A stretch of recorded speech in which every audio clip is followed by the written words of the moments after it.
Hello, this is Helene Oberman, Managing Director of Interior Design Magazine, and I'd like to welcome you. At Interface, there's the ever-present sense of exploration and innovation, a willingness to test, try, and try again. They are secure in the knowledge that to pioneer is to progress, to discover is to succeed, and that they can help create a better world, one designer at a time. With me today to discuss the Interface ethos and their approach to design given the current state of the world is Mindy O'Gara, Director of Product and Learning Experience, and Amber Brown, Director of the Interface Design Studio. Now, well, first of all, welcome both for being here today. Thank you. Thank you. So while I know it's maybe a little too early on to have all the answers, I think today's conversation is really important because we need to help the design community strategize together, and it's about this togetherness, about how we can create real solutions really for both the here and now and for the future. Now, Mindy, I thought it might be nice to actually start with you and have you jump in. So how is Interface utilizing a systematic approach to designing your products that can really help the design community develop some of these solutions? Well, you know, first of all, systemic thinking is a theme at Interface that really carries out almost like a ripple effect with how we approach design. You know, after all, design it's ever evolving. We're always seeking better solutions, materials, and experiences, how things work together. And because design and the needs of the humans that actually occupy spaces continues to evolve, so do we. And this really does set up a holistic approach to how we create and innovate. And the goal is really to set these things in motion that actually create better experiences for the humans that are inside the built environment. And so, you know, you have come to think at Interface that, you know, you as a company are one part of a broader picture, I should say, and that really interconnectedness is really at the heart of who you guys are. Can you explain, and I know you just touched on it, how your idea of how holistic solutions involve these intricate worlds of dependencies? Absolutely. You know, you're exactly right, Helene. We're part of a bigger experience. And that's both inside the built environment as well as outside the built environment. So by nature, we're linked to other elements that work together to create a desired result, whether that's a beautiful aesthetic or to promote a sense of community or simply to enhance an individual's experience through their senses.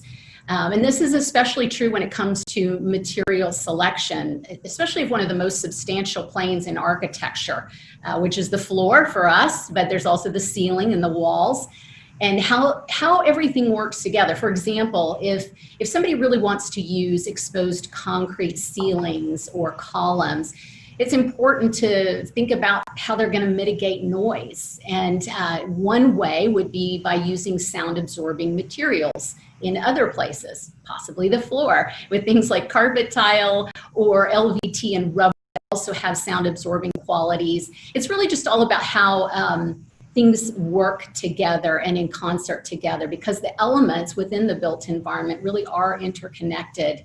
It's like a web, really. When you pull on one part of the web, it affects another. So how we work in concert, it's like a big recipe, so to speak. How you've got to think about materials in association to the other elements that are within the space to make it a successful experience. Both, and this isn't true for just one sense. You know, when you think about all of our senses, what we see, what we hear, even what we smell in some cases, what we feel, either tactily with what we're touching, but also what we feel underfoot, all of these are part of that experience, and they have to work together to create a happy and healthy experience for the individual.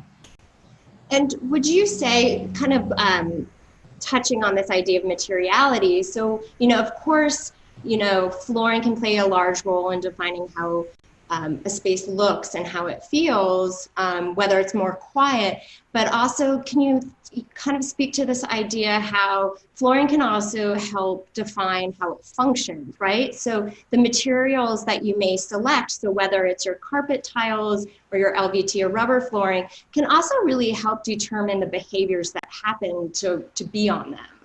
or work upon them, I should say. Absolutely. And you know what, actually, before we can determine those behaviors, we first have to ask, what are the desired behaviors? Because that really is what materials designed for, is what do we want those behaviors to be to contribute to that experience. For example, if somebody is wanting to bring in, say, comfort and warmth to a space, they might consider a textile like carpet tile. Are working in an area or a project where, you know, safety and slip and fall resistance might be of importance, they might consider rubber. If they're wanting a hospitality aesthetic but they need a hard surface, LVT might be the answer. So we have this broad stretch of materials that enable us to work with a customer as well on, you know, whether it's a specific customer or a specific project, to really understand their needs. And we do this much like a consultant, and we can help guide them to a material that will help promote that sensory experience that's desired. I want to ask you, Mindy, because I know there's a lot of current conversations that are really centered on this idea of how essential it is for this like new workplace to be resilient in design. So how can flooring really help solve sort of the current needs of a space and make it really easy to evolve over time? You know, for us, being flooring designers and manufacturers, obviously we're very focused on the floor, and it is one of the most influential planes in architecture, and the demands on it are extreme. And it's got to live up to its potential daily, you know, from the moment that it goes down all the way into the future. You know, this plane in architecture has so much potential when it comes to beautiful aesthetics, or if you need high performance, or to build in safety or acoustical value. But the other thing, the other need that it has to meet within a space from an owner's standpoint is it's got to meet budget considerations as well. So when you think of all of these different needs that someone might need with a space, and then you couple that with our modular system, what this does is it sets the stage for the floor to become very resilient and flexible. It allows it to evolve over time, whether that's to update an aesthetic down the road, or possibly respond to an expansion, or even, you know, a temporary solution to help with physical distancing, much like what we're experiencing right now during this pandemic. So we want to continue to provide beautiful products that are designed to perform, that are designed for certain outcomes, but they also have this ability to not be a static situation. Wait, so Mindy, I hear that maybe this is not your favorite turn of phrase, but Interface really embraces the fact that modularity must be mandatory, and that like you really should be thinking about that, and designers should be thinking about that within their space, you know, beyond obviously just flooring, but flooring is one component that you can think of as modular.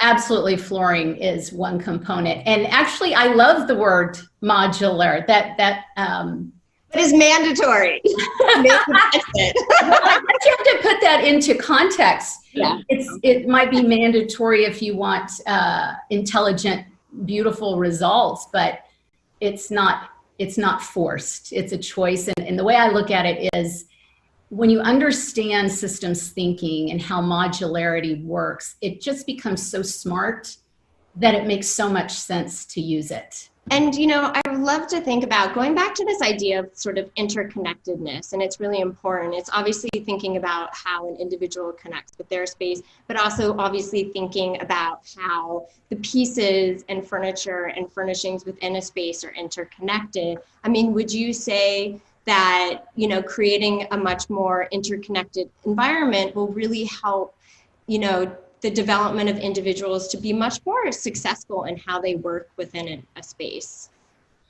Of course, because ultimately what we're designing for is really the success and the happiness and the well-being of individuals and businesses. You know, when you think about the environment around us, whether that's the natural environment or the human-made environment, it's actually an extension of our personal experience. And one of my favorite quotes about architecture and really just the built environment in general is by Johanni Palasma. I don't know if you have ever heard of him, but one of his quotes is that architecture is the art of reconciliation between ourselves and the world. And this mediation takes place through the senses. And what I love about that is it really does show that so much of how we're interconnected to our environment, again, whether it's the natural or the built environment, comes through our perception, which comes through our sensory experience. And this is influenced by the materials around us and how they're used in a space. You know, a lot of times we think they're just a backdrop, but they aren't. They're actually functional design tools that bring meaning and relevance and success to the outcome of the individuals within the space. So thinking about your portfolio of collections, do you think they're designed to provide these space-specific solutions that manifest sort of that sense of space and brand and place that you speak of? You know, definitely there are, you know, one thing about our materials is we have a variety of materials that we feel meet a lot of different needs and on a broad spectrum.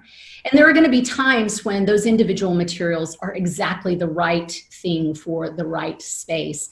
But you're also going to have some other areas where they might cross over just a little bit. And that's where understanding the project's needs and the user's needs are going to come into play with how we'll consult with our customers to make sure that the right material for the user and also the business are being, you know, deployed within that space. Well, actually, Amber, that speaks a lot to sort of your world, because I know you really think about the dialogue, right? You need to have this dialogue. It's so absolutely necessary between yourselves as the manufacturer and the designer and what the ultimate needs are of the end user and the space, correct?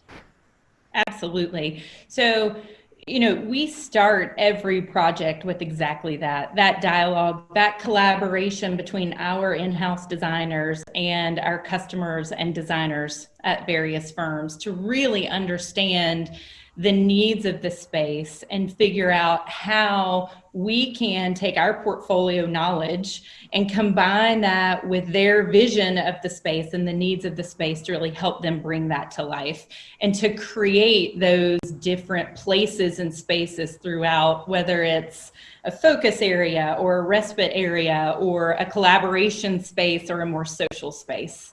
Have you found during this time period that some of the conversations that you're having with the design community have shifted or changed from even 6 months or a year ago? They have. I think the general approach is still, and Interface can really help with this with the modularity, is how do we look for short-term solutions that really get to this physical distancing and allow us to accomplish what we need and provide safe spaces today, but that don't land us 2 years from now with oh, that was a COVID floor. So that we still want to, you know, have a beautiful aesthetic and have the functionality and what we need in that space, defining those spaces and places. So it's really that trade-off right now between what we need today and what we might need longer term. I'm curious, so as Interface, so innovating really to meet a designer's needs while still sort of upholding the sustainability mission that's really much who you are as a brand, you've come together and are now in the process of launching a new product program called Open Air. Can you sort of walk me through how it sort of fits into the existing portfolio and how designers are going to be able to use it? Sure, I can do that. You know, Open Air really is it's a collection. It's kind of an expanding collection, so to speak, of styles that have revolutionized really how we manufacture and bring high quality, affordable products to market. You know, one would think that carpet is carpet, but actually when you start getting into the needs of different customers and different spaces and different projects, that can iterate out into a variety of different solutions. And, you know, one of the real solutions that so many of our customers have been asking for and need are for very space-specific areas like workstations, where you may have a broad floor plate that's quite large. They need it to be something that's beautiful but not super dominant. They need it to be hardworking, so it's designed for performance. But they also need it to be low cost. And typically when a company designs a lower price point product, and this is true whether you're designing carpet or cars or computers, typically something's value engineered. But what's new and innovative about open air is that's not the case. What we've done is actually David Oakey, who's one of our lead product designers, he worked with our supply chain as well as our manufacturing facility and the processes that take place within there to come up with efficiencies and innovations that actually have enabled us to make beautiful, high-performing, and affordable products that we can offer out to our customers that have not been engineered. It all comes through these manufacturing innovations. So we're very excited.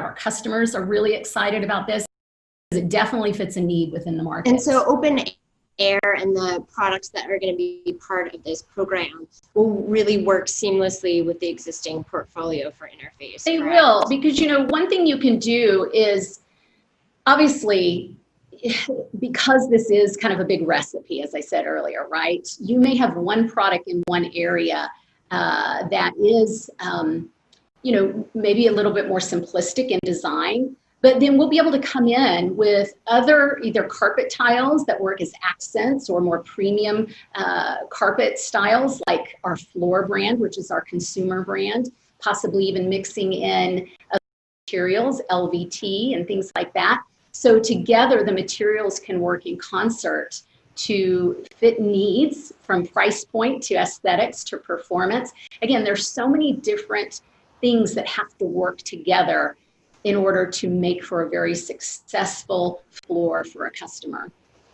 I was just listening to David Oakey speaking about the design for open air, and he was even, really honing in even on the color palette and, really making sure that even the colors, like pulling out the colors that were the most popular from some existing collections, just to make sure that it all ties together once it's down on the floor plate. Absolutely. In fact, that's when you go back to kind of this systems thinking, that's part of what's built into our process. So not just for open air, but also for all of our styles, the ingredients that we work with, one of those being the yarn fiber. We build upon those so they do have intelligence and this experience to be able to connect with other products within the line. Well, funny. So Amber, I want to make sure that you're looped back into the conversation, but even just speaking about the ingredients, because Amber, would you say, coming from the design side, would you say that good design really takes time and that it's about the journey or the design process? So taking all of these ingredients, they're really just as important as the ultimate final product. So I think all of us would love to say that good design takes time, but I think what we're seeing is designers are more and more pressed with shorter deadlines, shorter turnaround times, and we're still seeing great design come out of that. So while we would love probably all of us to have a little bit more time in that process, I think we're seeing great things with even shorter amounts of time. It's such a scarce resource these days. I think as far as the journey and the process, absolutely, to me, that is just as important, if not more important almost, than the final outcome, because that understanding the space, that collaboration with other designers, really honing in and bringing that vision to life of what a client or designer needs to accomplish what they want for their employees in that space makes all the difference in that in product and outcome, definitely. No, I mean, I really love the fact that Interface has shaped a culture of inclusion, and it doesn't only speak to, yourselves and to those people that are within the company, but that you've really set up a very strong network of, collaborators, supporters, and that ultimately it comes down to this partnership between you, the manufacturer, and then really the whole design community is, correct? Absolutely. I mean, we are, every day collaborating with our customers, collaborating with other designers, with what I would call sister industries. So people in the furniture industry and the textile industry, just to understand best practices and what's happening in the design world so that we can make sure that we are providing the best, really most comprehensive solutions for our designers and customers. Well, and it seems like now during this time period more than ever, it's so important to share and to keep that, I mean, we talked about it earlier, that dialogue, keeping that dialogue open, to make sure that, you guys are designing for what designers need for now and for the future. Even though we kind of know, or we don't know, I should say, what the future holds. Right. I mean, certainly our approach is that all of us are smarter than one of us, right? And that collaboration is really key to getting the best output and the best design that works for our customers and works for the space. So my team of designers, one of the things that we love the most about what we get to do every day is collaborating with A&D firms, collaborating with end user customers, hearing that feedback, hearing directly from them what are their needs so that we can help solve that either through the floor design or a custom product design, or even, take that further into the company if it's manufacturing or other ideas that may come forward. And Amber, I'm just curious, even given this current time period, have you, and I know I've asked before too, but even just your process, how have you changed internally? How is it collaborating with your team to sort of be creative and come up with some of these ideas that really fit and be solutions for your design partners? We have spent a lot of time talking about that and really reviewing how can we be more nimble? How do we make sure that we really understand the current climate? We ask a lot of questions and listen a lot. So whereas we may used to get a brief and be able to work directly from what came in from a salesperson, now in almost every case, particularly for the big projects, we're setting up those phone calls with the designers and the customers to really talk through that project and work much, even more one-on-one than we had in the past to ensure that we're bringing that vision to life. For this idea of wellness, are you seeing that it's across all the sectors as well? Because I know we center a lot on the idea of workplace, but thinking about the hospitality world, the education world, obviously there's healthcare as well. Mm-hmm. I mean, wellness has always been a hot topic, but now it seems to be sort of at the forefront of a lot of what we're doing in all the verticals. Definitely. I think it is integral to being a human today. I think we all are so focused on, it used to be when we thought about health, we thought it was really the absence of disease. But when you really dig into it, you'll see that it actually is a fuller dimension of how not only physical well-being, but mental well-being, emotional well-being. And it really comes down to, health and well-being for the individual. And no matter what market segment it is or what industry you work in, being healthy as an employee, but holistically is going to result, with a happier employee. And I know that that's got to be something that's important to so many of the businesses out there too, is they want happy, healthy employees because it's good for everybody. So. Absolutely. Well, I mean, mental, and I think people forget that it's not always about the physical. It's, it can be very much about sort of that mental and emotional well-being as much as sort of our health. So, but, these conversations are absolutely necessary. And I know that what we touched on today is really just the beginning of a longer conversation that we're having, going back to Amber's idea that we should really be information sharing right now. And like, I think we're still in this fact-finding phase while we try to sort of dig through and find solutions that work given the current state of the world. But like Mindy, Amber, I want to thank you both so much for your time and your insight today. And certainly for our audience out there, you should check out the Interface website to really learn more about their brand philosophy and of course about their new open air product program. Thank you. Thank you.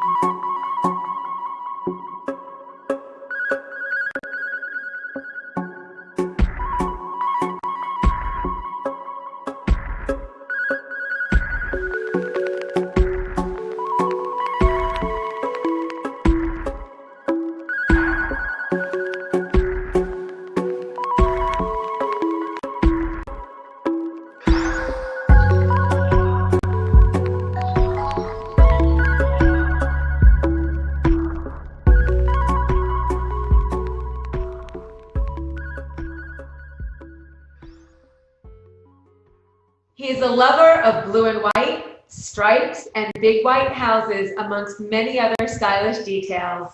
A designer who makes everything beautiful and even more beautiful. The name of his new book that officially releases tomorrow. I was thrilled to get this advance copy, and I'm even more delighted to have designer Mark D. Sikes join me today for Masterclass. Mark, it's good to see you virtually. Tell me about how it's been going with you sheltering in place in Los Angeles. Well, it's great to see you too, and thank you again for doing this. We're gonna have a lot of fun.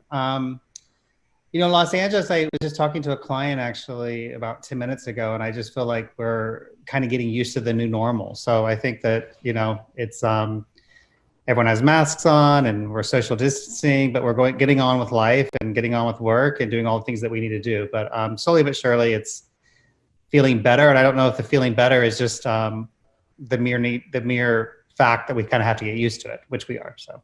Yeah, I think I feel the same way. I feel like we're adapting to this, but I don't know if that's such good news that we're adapting to this. We did an install last week at Sun Valley. So we actually traveled the team and we did an install, and traveling was super easy and super safe. And so, you know, I think there's a way to maneuver around all of it, I guess, but you know. Yeah, I hear you. I went to my first restaurant outing last week, and it was one of the greatest nights of my entire life that somebody served me a meal. I had 2 cocktails, and I just gave her a huge tip. I'm with you. So it feels good to do things though. It feels good to do things that you know, that are, you know, normal. So anyway, so great to have you here for our math class. And I want to start with, it's always so interesting for me, and I'm always curious about how and when sort of design bug strikes. And really for you, you have so many, I think, influences that are part of your DNA and authentically who you are. So can you tell us a little bit about sort of your most early influences that have really stayed with you to this day in your career? Sure. Well, as a very young child, I really enjoyed, I was an observer of details, but I really also loved all my mother's magazines, and, you know, just devoured, like, you know, the Vogues and the W's and the Harper's Bazaar at the time. And, you know, and I kind of like, just was very inspired by beauty. Some iconic people that I think have influenced me, that as a child I, you know, was drawn to, but I still am drawn to today, are, you know, a lot of these fashion designers that also had gorgeous homes, like Bill Blass, you know, quintessential Midwestern All-American from Indiana, but with impeccable style, and Oscar de la Renta, and of course Ralph Lauren, the hero of All-American style. Givenchy. So I think that there was these, because I love both, I mean, my passion's interiors, but I also love fashion. So I kind of was inspired by all these people. And then from an interior design perspective, you know, Mark Kempton was a big influence. Mac, Chessie Rainier and Mika Urtgen. I remember, you know, loving that type of style. So there's definitely like fashion interior designers. Michael Taylor from California was a huge influence. So, it's funny, just the people that I was inspired by as a child, I'm still inspired by. So not much has changed. Yeah, it's interesting. Well, right, you have a consistency, and I think that's one of the reasons that so many of us are just attracted to you and your work and your sense of style, because it really is intrinsically a part of who you are and what obviously you've loved, from I think the beginning. I think what we, our design, our fashion, our collaborations, our social media is really authentic. I mean, it's truly the filter. The only filter is what I love, and I've never been a person who will do things in any aspects of my work that I think people want to see. I'm always kind of really true to what I love, and I think that there's something, hopefully, obviously authentic, but also appealing about that, because we can go many directions. I choose to stick to one direction.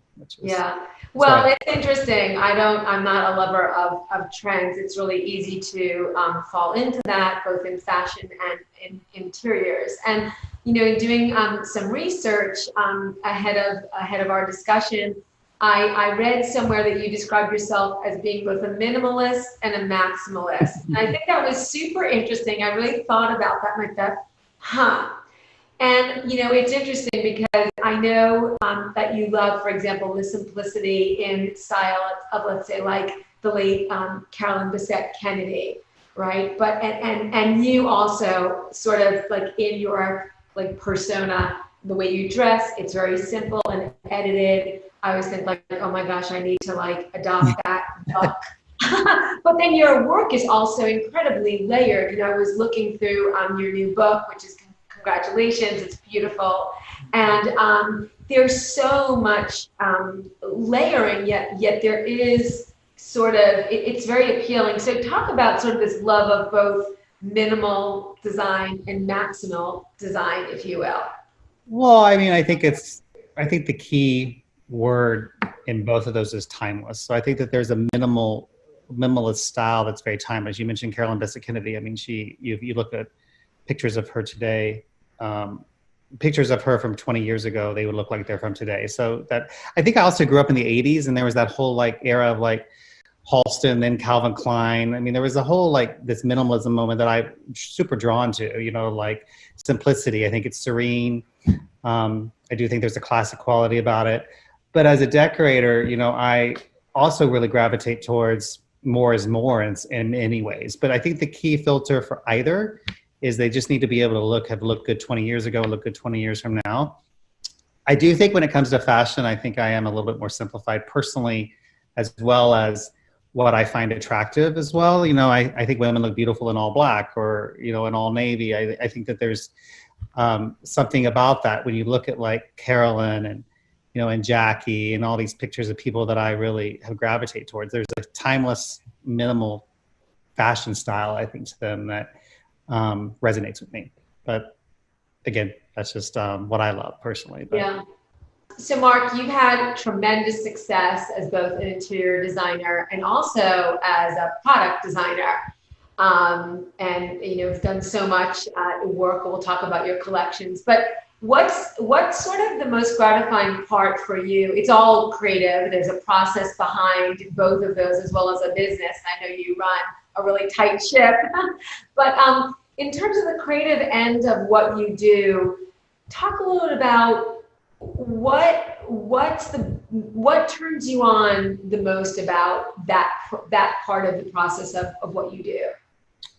I think there's two things. I love the conceptual creative process, which is the original when it comes to a home. What's that story that we want to tell with the home, and what's the palette, and what's the sensibility, and what's the inspiration? I love that more than anything, and I think that's where I feel very fed, as well as when we're doing collaborations on product. I love that first initial of like, what's the big story that we want to tell, and what are the components before we get into the details. But I think the most gratifying, I used to be in fashion, which was really creative, but it wasn't so fulfilling. And I think the most fulfilling thing about what we do is we really create homes for people. So, the creative process is amazing, and, the creative process is minimal compared to the organizational process that goes into executing a home. But at the very end, when you're, sharing the home with the client, and you realize that it's been inspired more from what they want their home to be and for it to be a reflection of them. There's something really fulfilling about that. And really amazing. We're like a part of these people's lives forever. Do you do like a big reveal, like, you know, like they show on TV, or? Oh, we do. There's a walkthrough, and 95% of the time, the client has not seen anything from the time we start the install to when we walk them through. That's kind of just how we do it.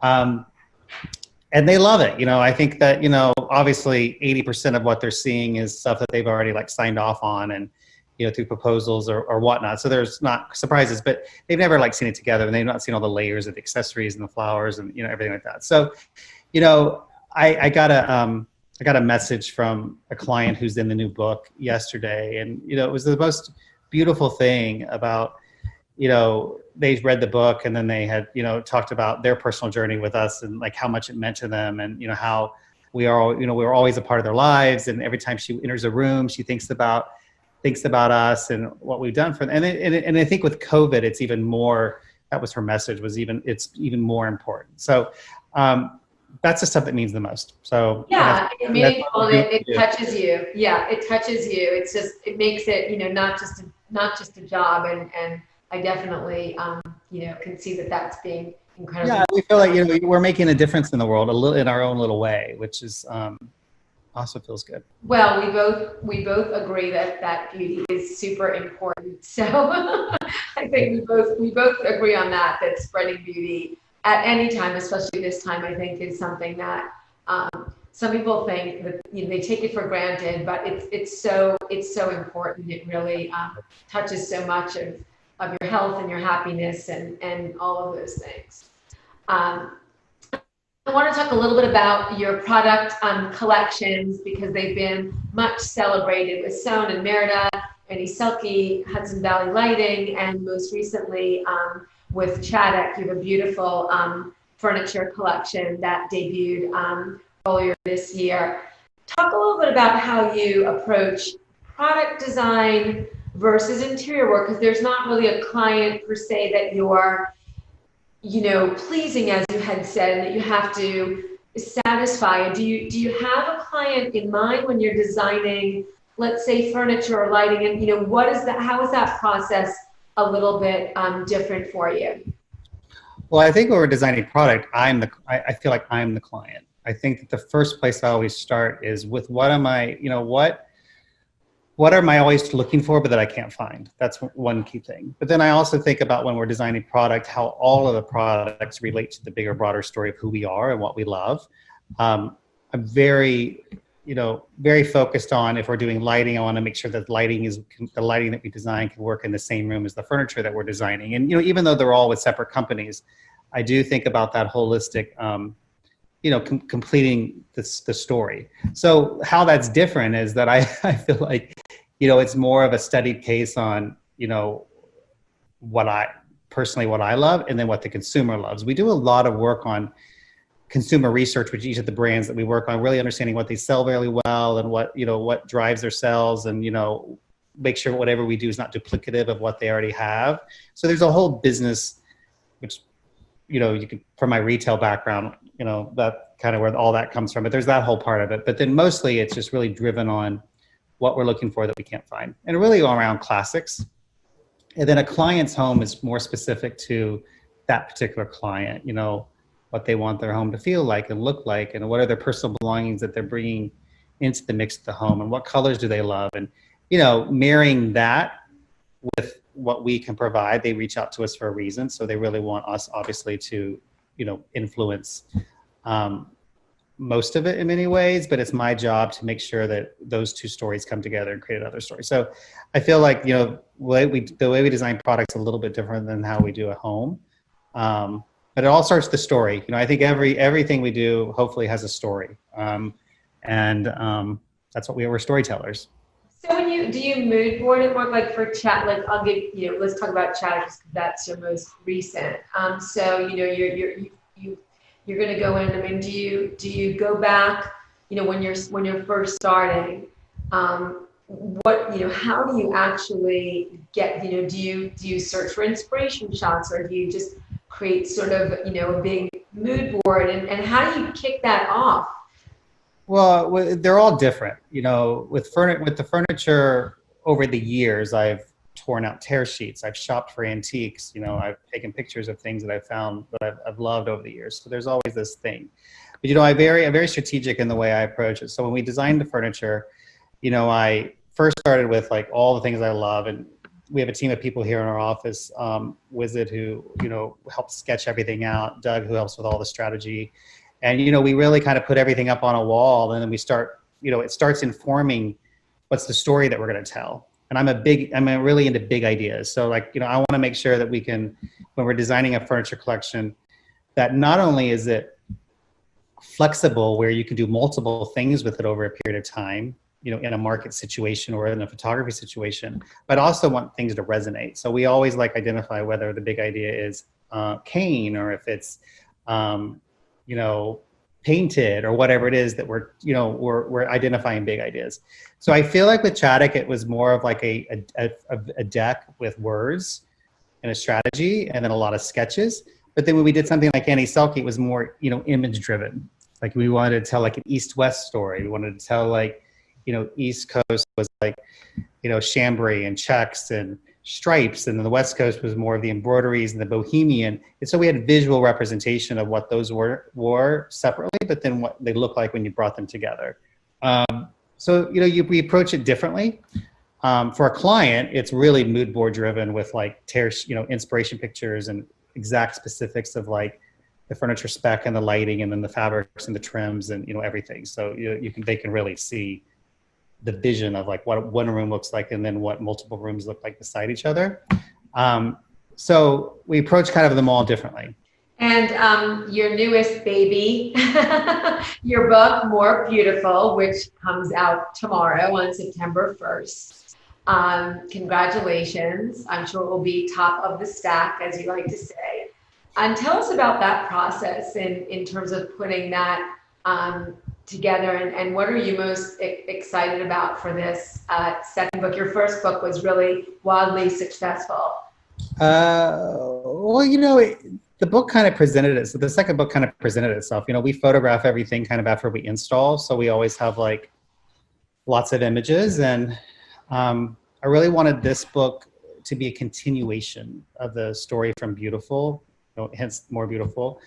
Instead of being broken up by color story, this book's broken up by styles of homes. I really think it does a really great job showing the breadth of our work, but then also having clearly, it's very clear, like what are those things that we love, that we use over and over, that just work, and you can see them sprinkled in, you know, a coastal home or a country home or a Mediterranean home, or whatever it might be. So that's the two themes. But what I'm most excited about this book, beyond its beautiful, and I think it really portrays what we love, is the story that it tells. So prior to COVID, I worked on the story with a writer, and, you know, we did this like a year ago. And the story really in the book is basically this bigger, broader, more spiritual message about beauty, really, like, you know, how it's so important for us to like surround ourselves with things we love, and that beauty really is everywhere, and that we just have to keep our eyes open, and, you know, it can heal and it can unite. And those were the words that were written in the book. And those words ring more truer than ever now. And so that's what I'm most proud about. I'm just most proud that the timing of the book is, I think, wonderful. I think most people would be like, oh my gosh, why are you launching a book in the middle of COVID? Well, I'm actually up for the challenge. I think it's the perfect time. It's meeting the moment. It's, you know, it's definitely, sometimes that just, you know, it just sort of happens. So. Yeah, and I kind of think it was meant to be, but what I think even more meant to be than the timing is the story that we had already written. It was something that I personally felt that was really important to talk about beauty, not superficial beauty. And beauty is so subjective. You know, we all see beauty differently, but really like just to kind of like tell the story about, you know, how important it is. And, you know, it can really guide us and move us and connect us. And even more with the climate that we're in, not just COVID, but politically. You know, we all see things differently, and we're all from different places, but we all can like look at something beautiful and it can like bring joy. You know, it's like we can agree on that. You know, we can agree that, wow, that's beautiful. So it doesn't matter if you're right, left, red or blue, or young or old, or whatever it might be. It can unite us. And I think that we're all looking for those things right now that can kind of help. So I'm I'm thrilled about it. I think I'm very proud of the work that's in it. I'm very proud of the way it's presented, but I'm also really proud of the words inside it. Great. So you've been posting many of the book cover options on your Instagram, and here it is. Ta-da, right? This is the final cover image, which is your beautiful home in Los Angeles.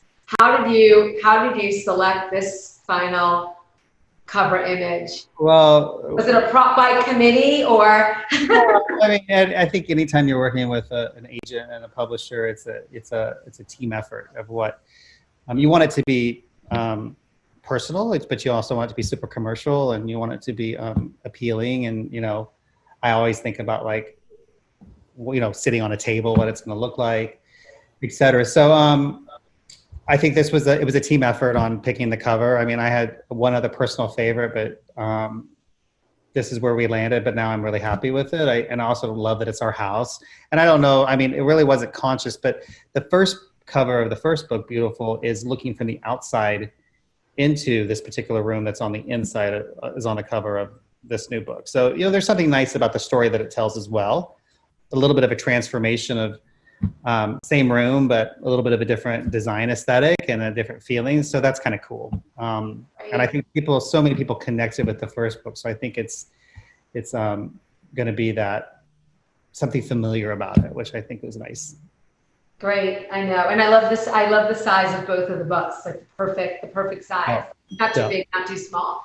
Yeah, I'm the only person Rizzoli's ever said that walked in their office and was like, I want a small book and I want it to be really well priced. They say everyone wants the opposite. They want a big book. They want it to be super expensive. It was really important to me that these be very similar to the first one, and I'm hoping that there'll be a third that's in the same genre, and then we'll probably move on to something else. But I love, again, I guess it's all about consistency, authenticity. So I like that they're telling a story together. So Mark, you are an SD, you're an all-around, stylish guy. You are a big proponent of, beautiful things that, as you say so eloquently, like will unite us. How do you define good style? I know we all have a definition of style and beauty, but talk a little bit about what either style or beauty means to you personally. Well, I think I think real style is just really knowing who you are and what you love personally. And I think that resonates in everything. I think that, when you see a person walk in a room, you can tell when they have real style. It might not be exactly what you would do personally, but it resonates with you. And I think that's real style. I mean, just like basically being yourself. I mean, not being anything but yourself. I mean, you can tell when people try to be something that they're not, or, it feels contrived, or does it feel authentic? And, I think restraint's super important, being somewhat subtle, but just knowing who you are. I think that's the most stylish thing. And, I love what I love in regards to interiors, and I love in regards to fashion. I like to be comfortable. I like things to be easy. I don't want to think about, things I don't need to think about. And I think that's kind of, but the things that I love today, without question, are the things that I loved 20, 30 years ago. There's not really that much that's changed. I feel like I've evolved, but I don't think I've changed. Yeah. So let's bring it forward to these crazy times. And you are very, I think, yes, you definitely have loved these things from a long time. Blue and white stripes, and Jackie O, and you love blue and green, and now we all love all of those things as well. Is there anything, during these crazy times and COVID times that, sort of like something new that's that you're really into, or that you've noticed and have started to maybe incorporate into your thinking and your creative process? Besides masks, I think we're all thinking about masks, which we never thought about before. There's so many different accessories that we have to take with us when we travel: gloves, masks. I think that comfort's become more important, in many ways more important. I mean, there's not many reasons to get dressed up as much as we used to. So it's kind of that personal challenge of making sure that you're pulling it together, but that you're also comfortable. But I don't think anything really has changed. I think other than the fact that I feel more inspired than ever, I think that's because we've allowed our brain to have some capacity, you know, slowing things down, you know, really being forced to kind of like isolate in so many ways for a creative person is either completely frustrating or can like be completely amazing. And I think for me, it's been really amazing. You know, going on walks and doing things, you know, your mind is freer. And then there's also this whole thing that I think is super interesting. It's like, you're not missing out on anything as well. I tend to be one of those people where it's like, I feel like I'm a people pleaser. So I want to like, I need to do this, I need to do this, I need to do this, I need to do this. And then you're not having any time for yourself. And I think it's forced all of us to kind of like, okay, there's nothing going on out there. So we're not missing out on anything. So there's a calmness that comes with that as well, that allows your mind to have some capacity to, you know, think differently and be differently. I've over the last year, I've really, this is more of a meditational kind of level thing, but I've been able to like, be able to like work with realize my brain is different than who I am, and be able to like turn it on and turn it off and be able to find that space where you have for yourself, but then also can be super creative, you know, like. Oh gosh, I want to do a whole session on that. That sounds great. It's like you can, you know, if you allow your mind can do many things. Your mind can go down a rabbit hole of all the things that could go wrong. But if you can stop that immediately, then your mind has this more of a capacity to like think of things a little bit differently, and then also have a little bit more of a creative space. So I think that's been completely accentuated during this time. And I'm grateful for that. So yeah, I hear you on being, less hectic and busy and racing and running. And, we have so many events and obligations, and I too have realized, wow, I haven't been on an airplane since like March 1st, and it's definitely more relaxing. How else have you sort of dealt with this stress level? I've noticed you do a lot of yoga on Instagram. So does that help you sort of to disconnect from work? You're running a busy practice, and it's interesting, to think about how, are you able to sort of separate sort of like work and get some time to, as you said, you're also a very creative person and you're a storyteller. And so you need that, as you said, that headspace. Yeah. I mean, I think that I definitely have better boundaries in place than I used to in many ways. I mean, I do yoga only on Sundays, but I do play tennis. I go on a pretty long walk once a time a day. Mostly I'm doing in the morning, where I'm like 5:45 to like, 7:30. There's a meditation that I read every morning. Try and like not to like, come in a little bit later, leave a little bit earlier, all those kind of things, which I think all kind of helps. But yeah, I think those are, I trying to focus on myself as much as I'm focusing on my work. And I think at the end of the day, what I'm finding is that the work is so much better in many ways. So I don't need to prove anything. I've done all the things I want to do. Now I really want to enjoy it, and I think trying to find that space of how you enjoy it is a key.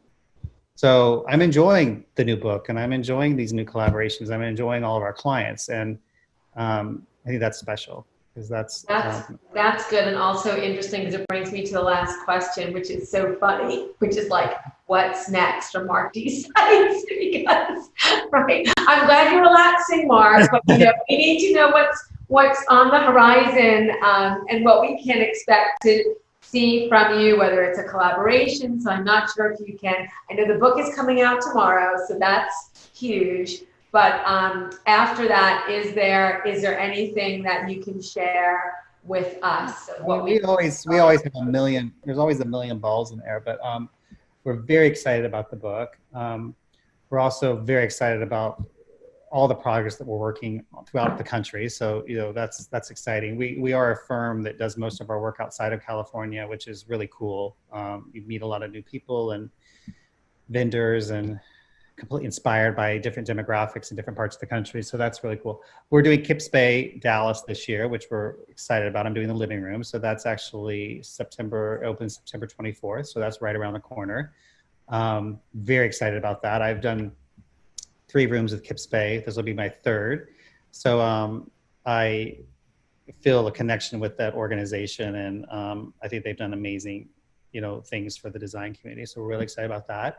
Next year is our 10-year anniversary. So we're going to be doing probably late spring, summer, we'll start talking a lot about our history as a design firm and who we are and what we're doing and what's in store. So that'll be a whole, I think, amazing celebration that we'll be sharing to all of our different channels.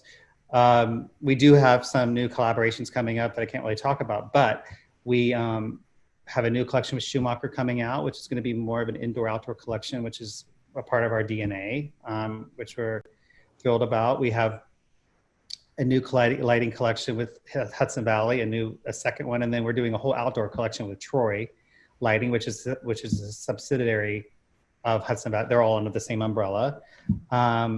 We are going to start working on a new furniture collection with Chaddock. And so there's a lot of things that we're continuing because those have been so successful, but there's a couple new things that we're also excited about. So, well, you can expect probably a lot of the same from us because, we just really want to focus on beauty and beautiful interiors.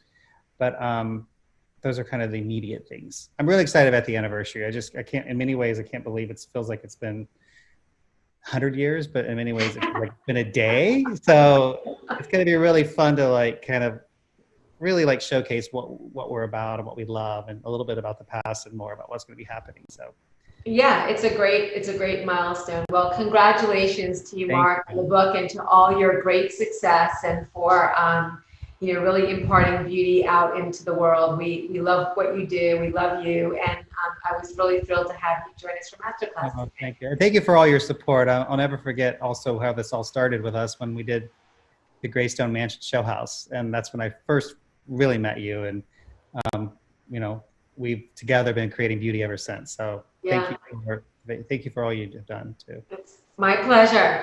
Thank you.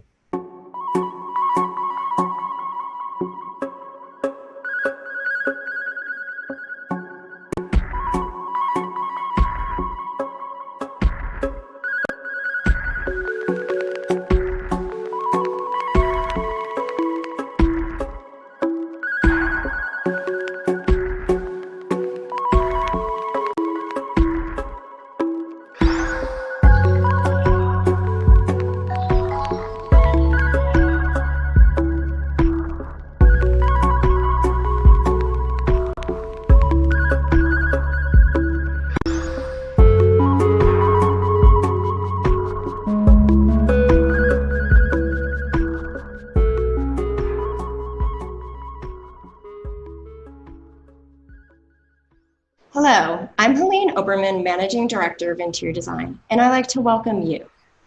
It all began with the evolution of customization and the desire to create a bespoke design uniquely one's own. It then sprung the idea of craft, melding tradition and technology to design a human-made product to connect us to the ever-changing world. And now, it has shifted to the culture of comfort and the need to enhance well-being in a space in order for one to thrive. For Coalesce, their principles are guided by these three foundational themes: comfort, craft, customization, which are explored in a series of essays written from their point of view. So with me today to discuss their latest point of view essay is John Hamilton, Director of Global Design for Coalesce and Turnstone, and the Global Director of Surface Materials for Steelcase, and Lou Epstein, General Manager for Coalesce and Turnstone. Thank you guys so much for being here. So Lou, I actually thought I would kick it off with you. So we're here to discuss the third and final installment of your point of view essays. I really would love to find out, how did you decide the focus of the three discourses? And really, what does each of the monikers you name them represent, starting with participate, create, and now with the third installment, relate? Each was a foundational theme, and those themes came from the roots of the brand itself. If we look back over time, each one was something that was inherent in the brand, executed throughout the years. And so the first, in terms of focus, was customization. Something that we've been doing for many, many years. And we realized that customization in and of itself is not unique, but the ability to engage customers as participants in the final process of design was really where the richness lay. And that's because That's where they have their cultural imprint, their chance to personalize, creates a deeper sense of meaning and engagement in the final process. And as a result, we felt that this was the part that we wanted to dive into much more deeply. And so when we have a focus of that sort, we then conduct research trying to bring it way back in time as to what is the history of customization in and of itself? Where did it come from? How does it manifest itself in different fields? How have we used it, and how do we want to use it moving forward? So the word participant became participate for that particular essay.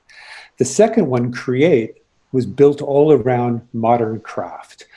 Craft, being a furniture company, essentially, is a natural fit, but the difference is, how do you choose to craft and what techniques do you use? And so when we look back over time at manufacturing methods, different kinds of materials and processes, there's a reverence for the hand-built, which goes back to the beginning of time practically, but there is an incredibly important movement towards modern craft, which uses the latest in technologies, new kinds of materials, new kinds of processes, which fascinates us. And so we wanted to build this whole essay and dive into the research around modern craft, looking forward, and the whole notion of how we create in that realm. And then the most recent, relate. What's great about this is its timeliness. This is about a culture of comfort and well-being, which I think is on everybody's minds today. It's part of our DNA. Comfort in particular has been a critical part of our business, but whereas comfort is often thought of in the simplest sense, physical comfort, we see more dimensions than that. There's physical comfort, there's emotional comfort, social comfort, and cognitive comfort. And so this was a deep dive into the 4 dimensions of comfort and their importance and how that has an impact on where we choose to work. So could you guys really go through, so what are the specific 4 dimensions of comfort that you referred to in the point of view essay, and how did you determine them? For physical comfort, we think about the perception of fit. And some simple analogies one might think about is the fit of a pen in one's hand, a hat on one's head, the fit of your body to a chair. It's all about those physical connections that we make that tell us that we are comfortable with this fit. Social comfort is much more about the bonds between people. It is that ability to have a social connection, to be at ease and to build a social trust, which is so critical to how people work together, are productive and innovative with one another.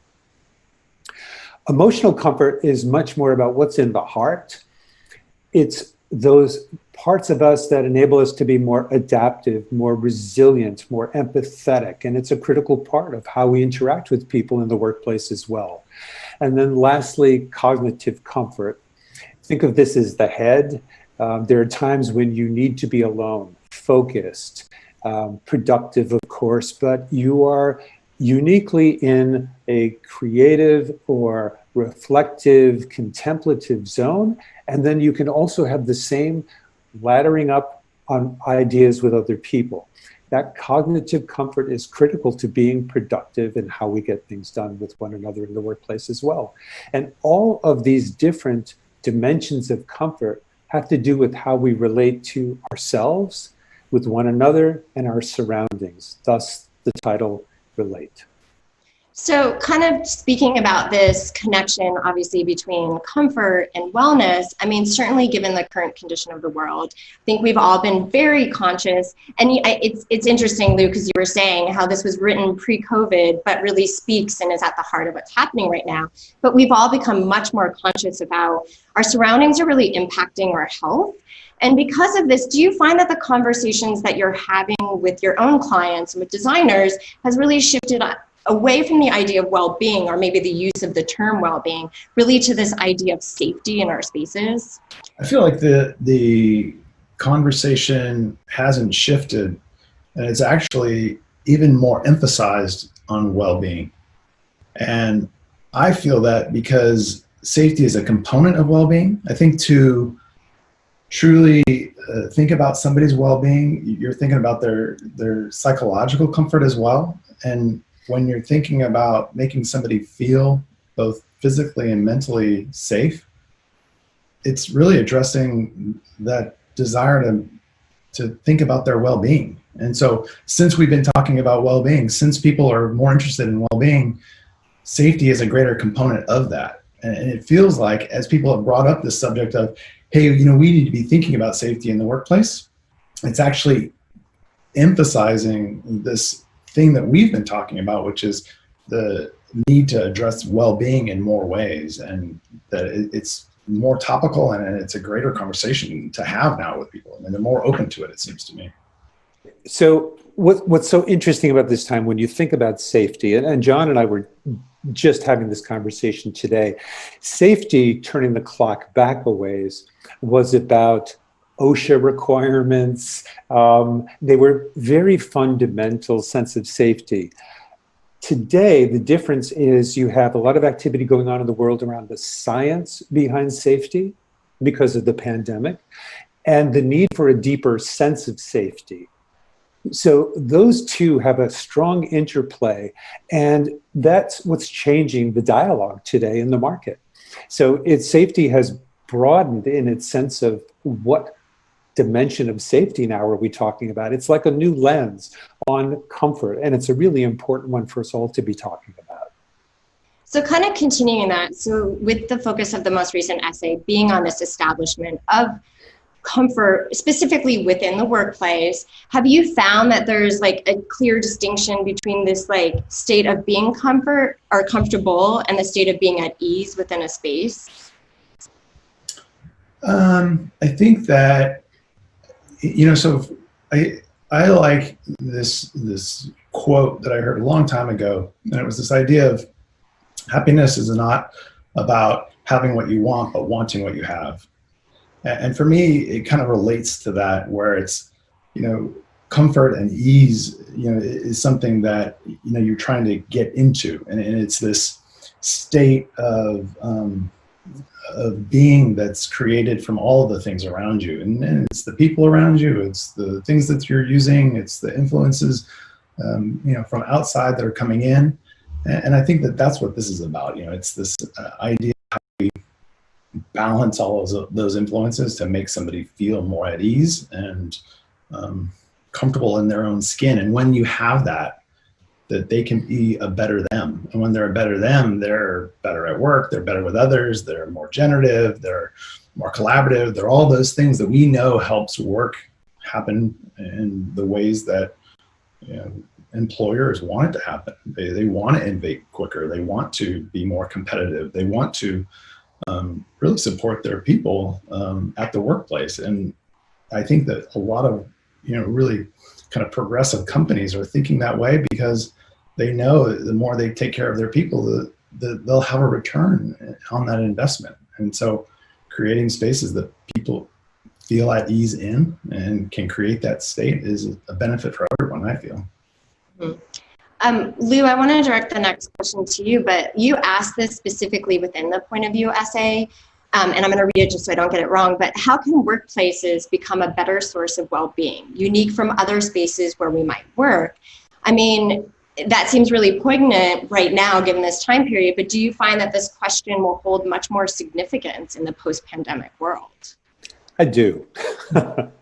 I do. I think that one of the things that so amazing, unintended perhaps, but amazing about the pandemic is what it's teaching us about ourselves, our resilience, our ability to adapt, and in turn, what we need the workplace to be. And so building off of some of John's points, we will all benefit from a workplace that puts us at greater ease in all those dimensions of comfort so that we can be better contributors to the purpose of whatever that organization might be. It doesn't really matter, to the contribution of those that we're working with. And I think that at this time of the pandemic, it has caused people to reflect in a very new and different way about what they need the workplace to be. We've all experienced different eras when oh, we need the workplace to be more cool or more productive. And it's like going through eras of things that matter to people the most in that moment in time. It's not to say that they don't matter in an ongoing manner. Everybody wants to feel that their space is cool or productive or what have you. But we're taking it to a higher level now. People are being reflective about, I need it to be something more. And I think that that expectation, I hope, will give way to a demand. And I believe that it is the opportunity for the A&D community and for furniture companies like Coalesce and for leaders within those organizations to create a place of greater meaning. And if we can deliver on that, then the meaningfulness of our work in and of itself and the reason to go to the office will become very clear. And you guys have really come up and thought about these, like, you know, to Lou's point, it's not just about being cool, but you really thought about what do you need to have in order to create, you know, a healthy, well space. And it comes down to these 4 dimensions that you describe as the physical, the social, emotional, and cognitive. And I actually want to sort of start with the physical, which you call the fit. And with John, for you, like, how can the design of a really specific furniture, so like, once again, thinking about we're back in the office finally, how can that provide really a positive or negative effect on how we feel within a space? I think the fit is probably the one that's the most natural and the one that everyone thinks about first. It's the one that I would say most people have been working on the longest, and that you hear about ergonomics and how much energy is put into making sure something that is comfortable and how it responds to the way your body moves, and that it can support you in all the different postures that you take throughout the day. I mean, we're always trying to encourage people to change their posture throughout the day. And you don't want to do that through creating something that's uncomfortable that gets them to get up. But at the same time, you want to give them options and choices throughout the day so that they are excited about changing their posture and will move throughout the day. And the fit, I think, in all of those scenarios and all of those locations throughout a workplace is what's important. And so that's something that we're very focused on. And it's one of, I think, the harder challenges. You know, often we'll say to ourselves, you know, it's a beautiful thing, but it's still not there as far as, and then we list off those attributes that are really focused on the fit that we don't feel are good enough. You know, it's not comfortable in this way. It's not supporting me in that way. It doesn't allow me to have this posture at these times. And so that's something that's, you know, at our kind of core, that we are truly focused on saying, hey, we're going to create these things that deliver on several attributes that you know us for, but we'll always, no matter what, address the fit. We'll always think about the physical attributes of a person and how they will connect or relate to those things that we offer them. Mm-hmm. I mean, do you find that do you start, especially for you, like, do you start with the form and how a piece of furniture is going to fit before really in the function of it, before it like becomes whatever the beautiful design it ultimately becomes? I think we more start with the research, which is showing us behaviors and the ways that people are interacting with each other. And whether that goes from laying on the floor and being super casual to standing up and at a board, maybe drawing together and being more formal, and everywhere in between. And so we're trying to look for those postures that people are taking and how then you can create something to support those and encourage them even. You know, we're creating spaces and we're often more focused on the whole setting than we are on the object itself, and saying, hey, in this setting, we actually want people to be lower. We want them to be more open. We want them to have a kind of perceived body posture that opens them up and makes them seem welcoming to new ideas.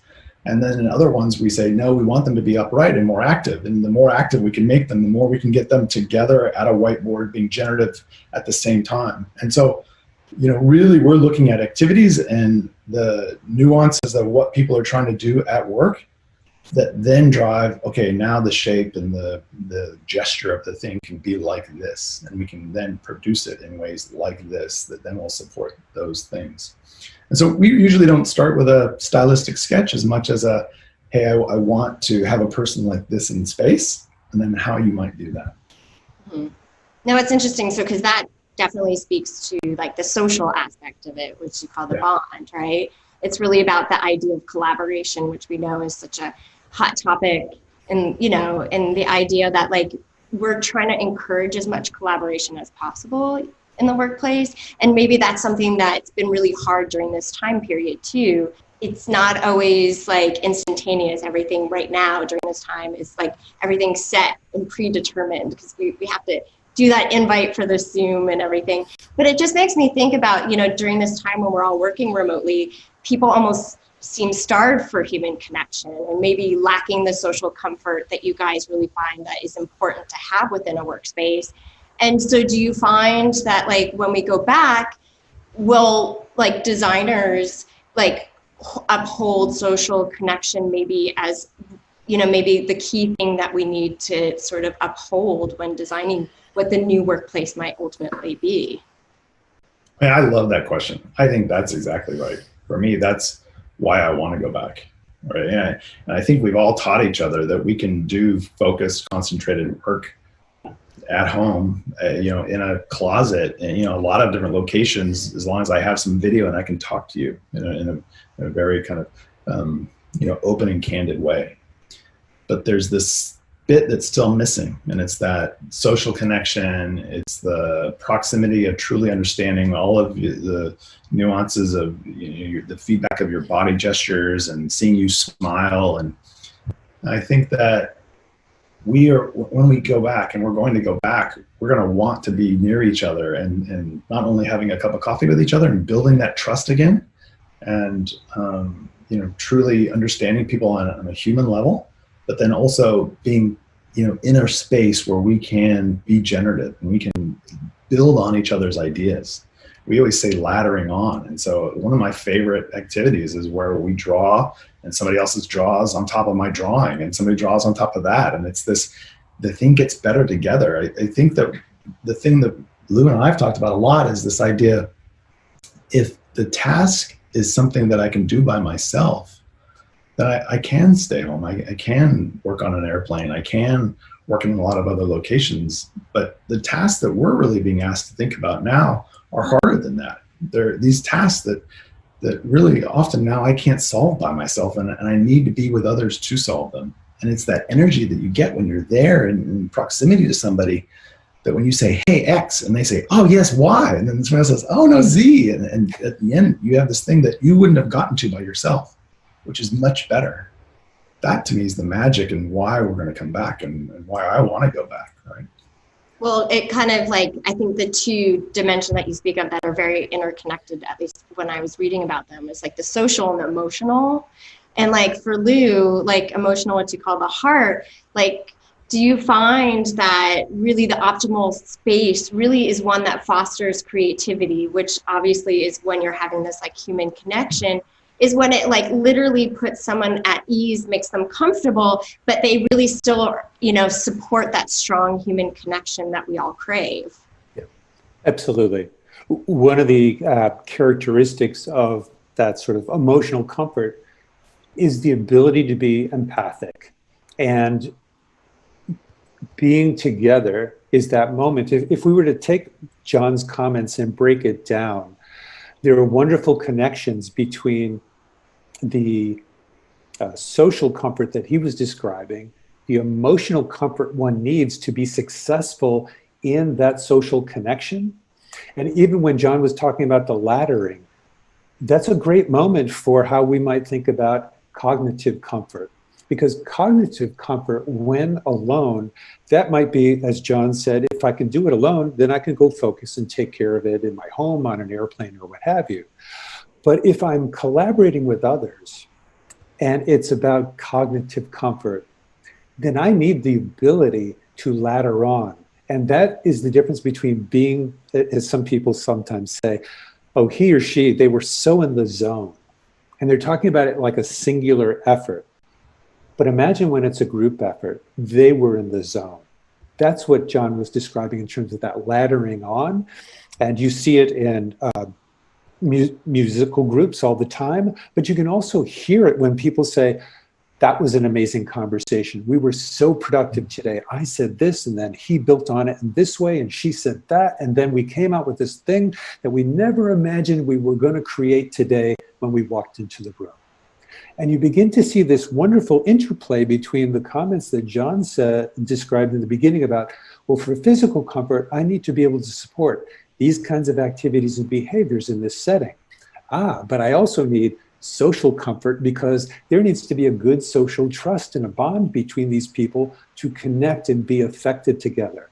And then I also would need some emotional comfort for these people to truly be empathic, to be resilient, to be adaptive to the situation at hand. And I need cognitive comfort as well. And so this is why these 4 dimensions have this wonderful interplay. Surely you can just check the box on the physical comfort and gain some points. The point of our essay was that's not the whole of it. And if you can master the whole of it, you really are able to create a workplace that's far more valuable and I think meaningful too. It's not about me being in the zone. It's about we being in the zone. It's we were together there. And I think, you know, that's the opportunity for the new workplace is to build greater bonds between people. Yeah. Make them feel like they own something together. And when you own it together, I think it will migrate through an organization in a different way. Like if we're all supporting it, like if I feel like I was a part of creating that, I'm going to back it and champion it and support it as it moves through the larger organization in a different way than I would if it was just like, oh yeah, that was a Lou's idea. I'm not really into it.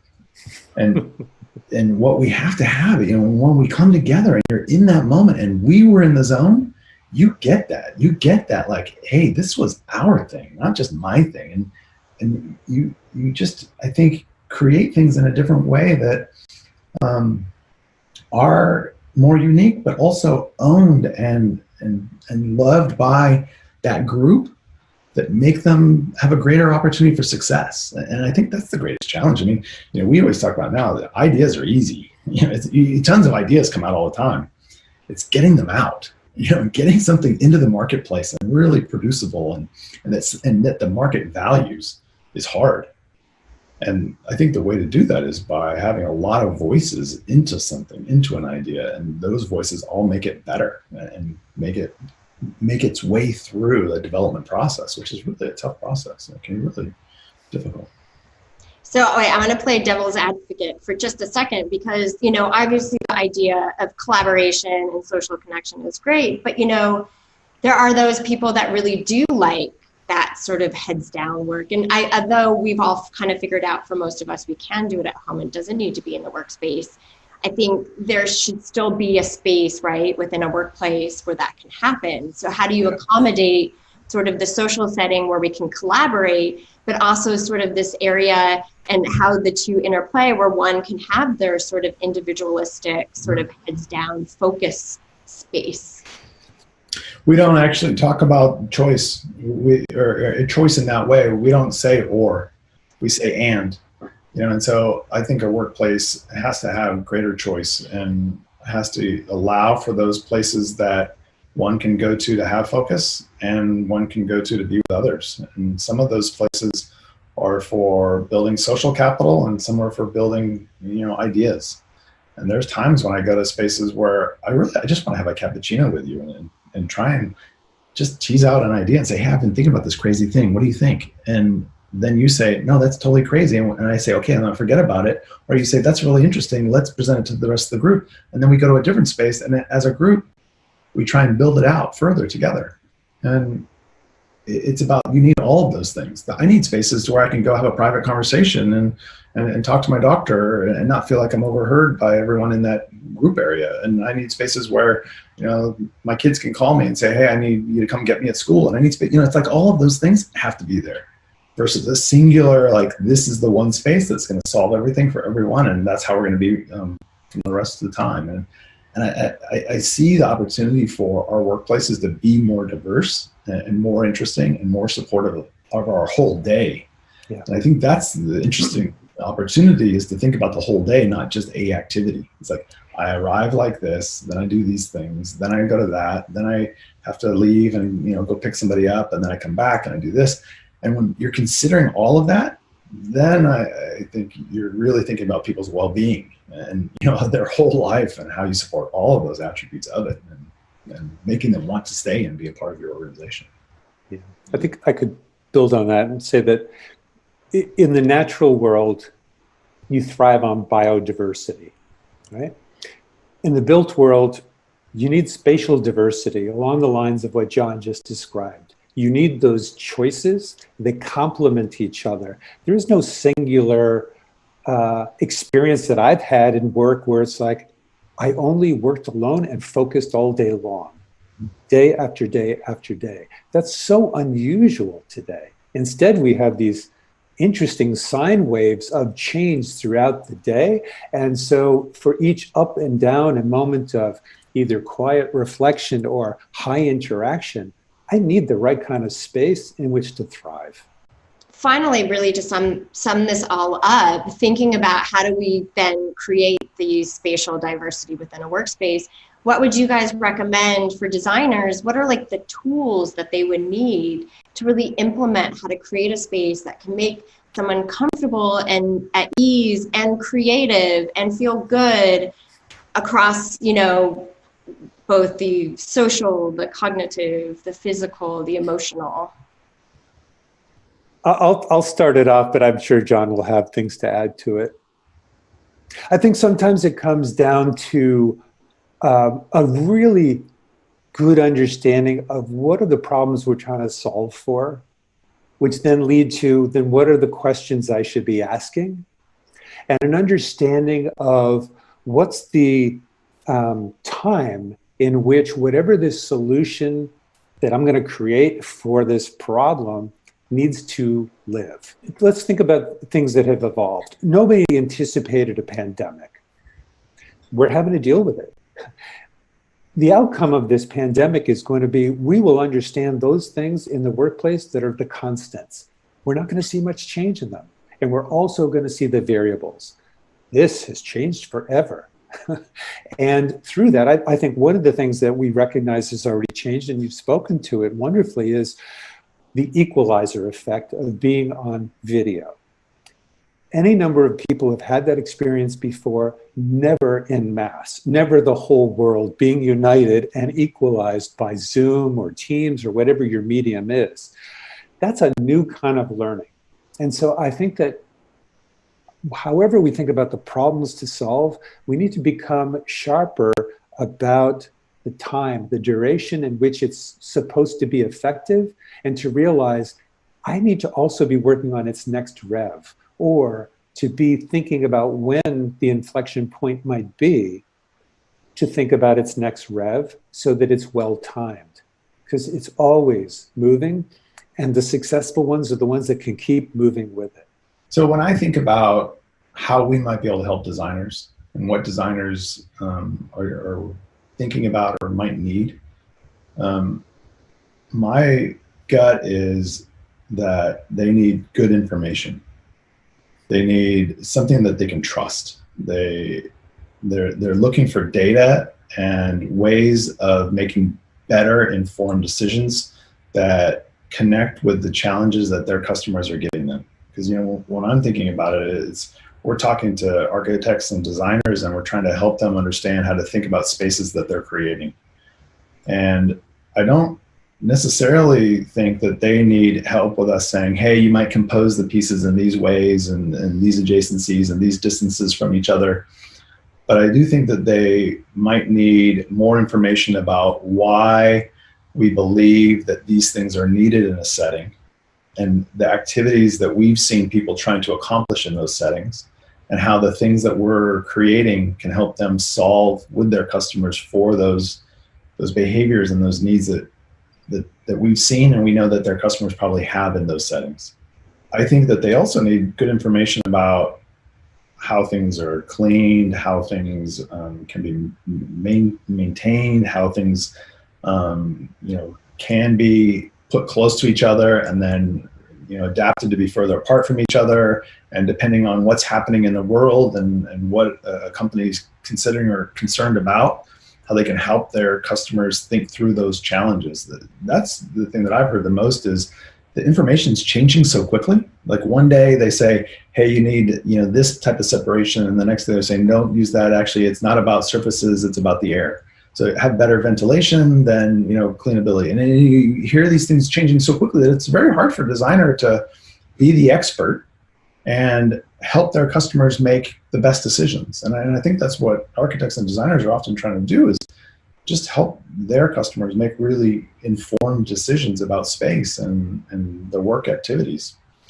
And so I think one of the things that we can do, and what we're trying to do, is make sure that what we're thinking about and the information that we're gathering can be consolidated in a way that we can share it. We're trying to really just be very transparent and very open with anything that we learn and that we start to believe, and put that out as fast as possible so that others can benefit from it. Because we're in this funny time where I think we're all looking for answers and more clarity on what the future is going to be, but also what now is going to be. Like, how do I address with the now?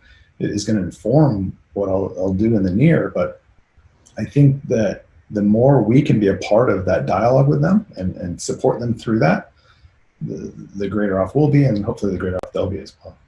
Yeah, I mean, I think nobody has the right answers now, but I think at the heart of it is really what you're speaking about, both of you, is really, it's just about conversations, like having those dialogues and being open for everyone to sort of contribute information, because I think we're all in this like fact-finding phase where I think if we're all in it together, it'll sort of help solve maybe the here and now, and maybe help come up with some solutions for the future. So I agree with that. I think to maybe tie both of your comments together, the opportunity for us to help the A&D community is to be the best resource we possibly can be, and to be very open about sharing our resources as well.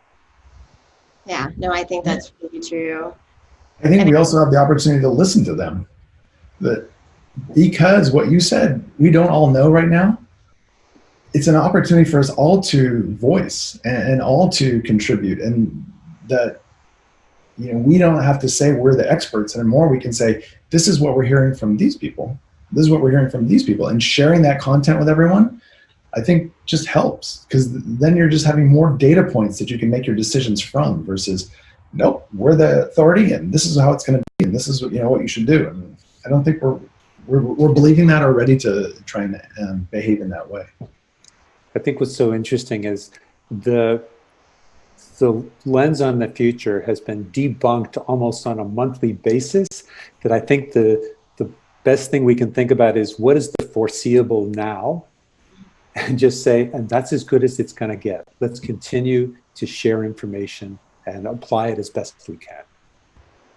Well, I know we can talk about this topic forever, or at least for the here and now, but I really want to thank you guys, both John and Lou, for your time and really for your insight. I mean, certainly for giving us sort of a perspective on the point of view essays, and, really the true meaning behind them, and the importance of, obviously comfort, well-being in our workspaces, but also obviously customization and craft. And really, for our audience out there, please make sure to check out the Coalesce website to learn more about the point of view essays, and certainly about their new product.